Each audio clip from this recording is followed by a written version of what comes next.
How to activate trip.com eSIM. So trip.com does say you can check support by dialing this specific number, and you're gonna have to look for an AID. If there's no AID, then your phone may not support eSIM. But anyways, you're gonna have to use stable Wi-Fi first since your phone needs this to download the eSIM profile. And then next, you can just go ahead inside your device settings. If you're using iPhone, it's pretty similar. Go ahead into your settings and then inside mobile data, you can just add the eSIM from there.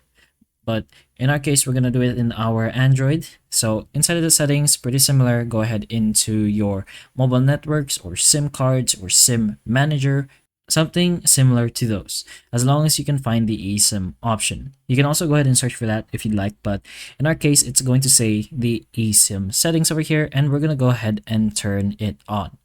But doing this will also disable our SIM, but just go ahead and toggle it. So now that it's on, we can go ahead and manage our eSIM, and we can add our eSIM.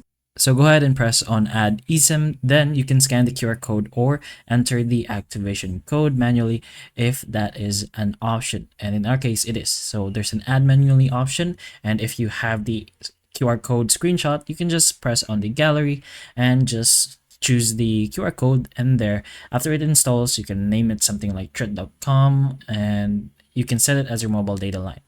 But that's pretty much how you can set it up. When you reach the destination, you can just turn on the eSIM line and enable data roaming for that eSIM. And if it has no signal, you can try turning your airplane mode on and off. So again, data roaming, make sure it's on. So we have international roaming as well if you'd like. But that's pretty much how you can activate your trip.com eSIM. It's going to be done inside your phone settings. So hopefully this video helps. If it can, please like and subscribe for more videos like this, and that's all.